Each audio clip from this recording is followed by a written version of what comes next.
Hey guys, this is AlvinBlocks and welcome back to a brand new Roblox tutorial. In this tutorial I'm going to be teaching you how to use ClickDetectors.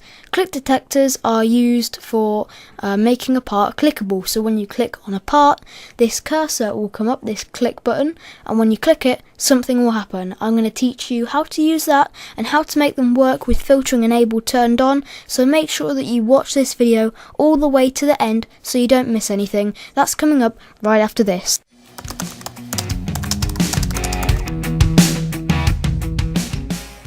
So here we are in Roblox Studio and we're ready to start creating our part. So it can be any type of part in Roblox. So to keep it nice and simple, I'm going to click at the top here and I'm going to click on part. So we've inserted our part. I'm just going to make it a little bit bigger and I'm going to make my part red. Alright, so I've got my part added in, and now what we need to do is we need to add in our click detector. So to do this, I'm going to right click on my part, I'm going to hover over the insert objects button, and I'm going to click on click detector right here. Click on that and a click detector will be inserted into my part. Now what we need to do also is we need to insert a remote event into our game. Now the remote event is required to make it work with filtering enabled, and I'll get onto that in a few moments. So what we're going to do is we're going to go into the workspace and we're going to do the same thing that we did with the part. We're going to right click and we're going to go on insert object and we're going to hover over, where is it, remote event, there it is. Alright, and we're going to call this event, I'm just going to call it my click detector event. So we've got our remote event, and what this does is, because we've got filtering enabled turned on, so we need to actually turn that on first by going to workspace, opening up the properties tab and flicking filtering enabled onto checked. What this will do is filtering enabled stops hackers from exploiting your game. So it provides a firewall from blocking the player from getting into the server.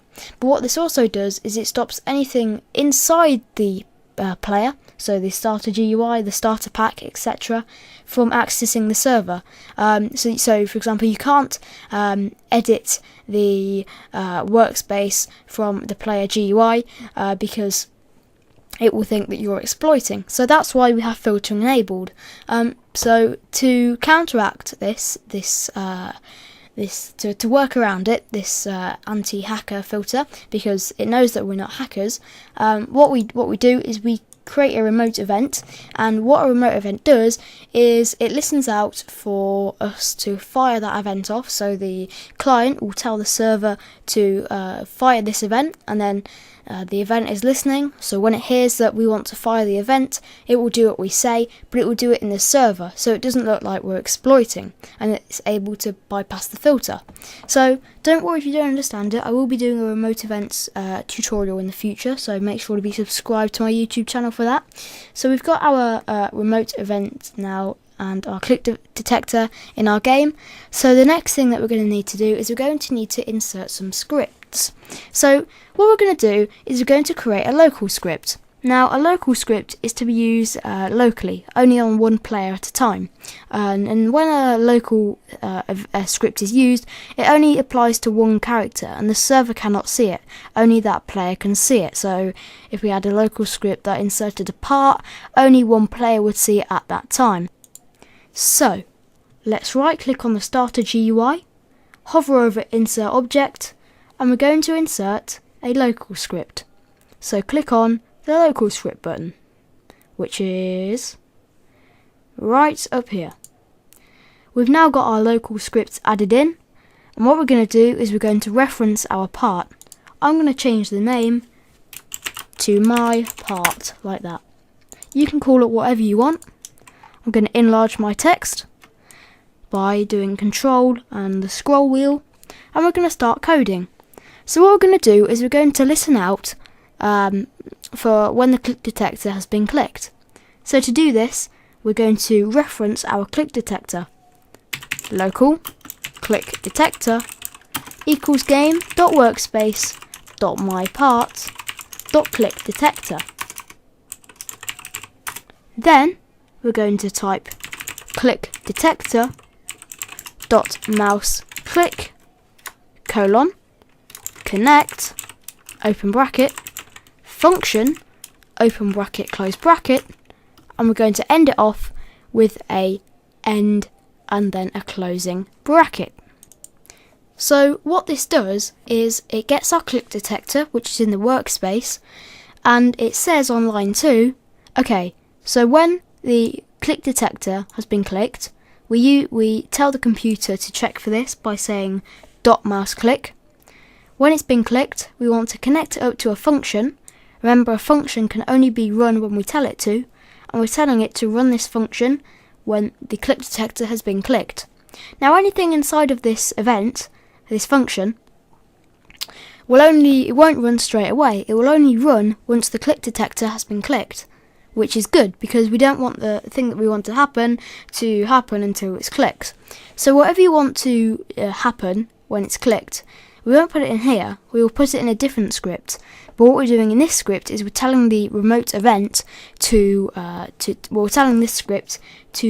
launch a trigger on the event to change the anything that we want to happen when the brick is clicked. So what we need to do is we need to fire the event to trigger it. So to do this, we're going to say game.workspace.myClickDetector event fire server open bracket close bracket, and there we go. We have triggered our event. We're referencing the event by saying game.workspace.myClickDetector event, and then we're firing it, we're triggering it by saying fire server. Remember, you need a capital F and a capital S for fire server, else the code will not work. So that's our local script completed. Now we can move on to the second part of this tutorial.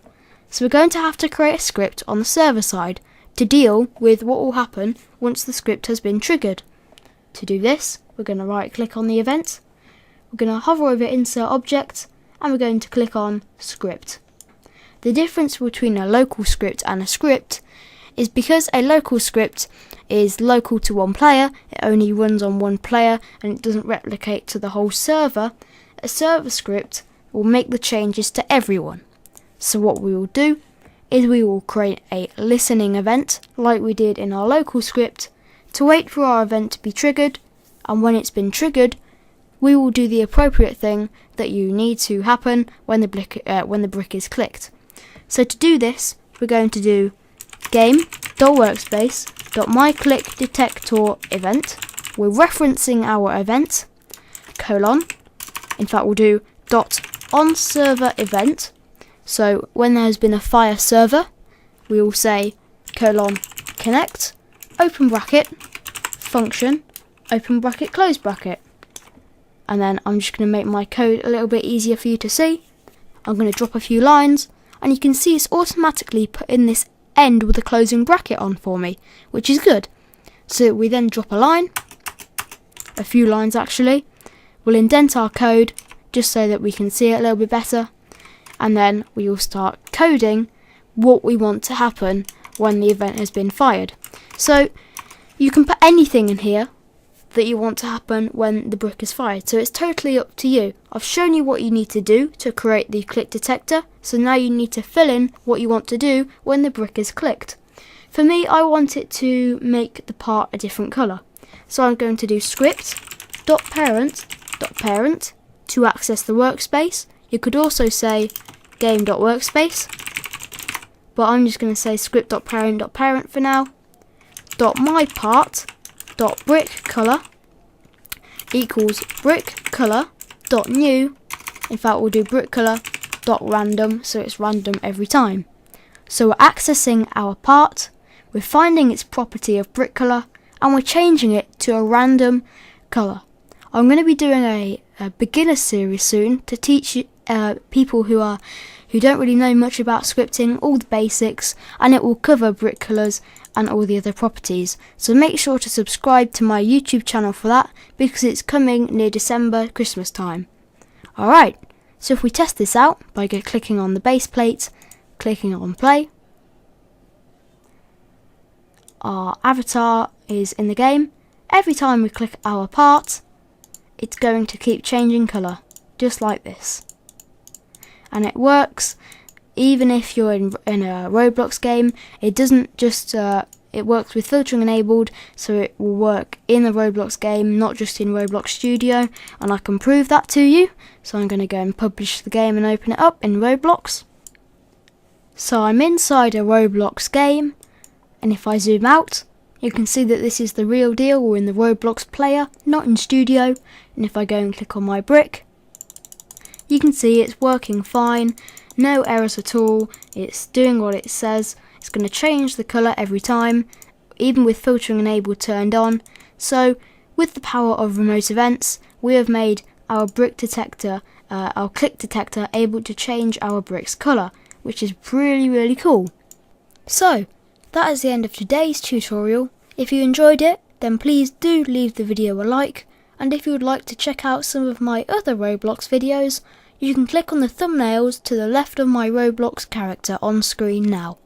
If you'd like to subscribe to my YouTube channel, you can do so by clicking on the Alvin Blocks logo to the right of my character on the screen, or you can click on the subscribe button underneath the video. If you'd like to turn on notifications so that you get notified every time I upload a new video, you can do so by clicking on the bell icon next to the subscribe button. My name is Alvin Blocks, saying keep scripting, and I will see you in the next video. Bye bye.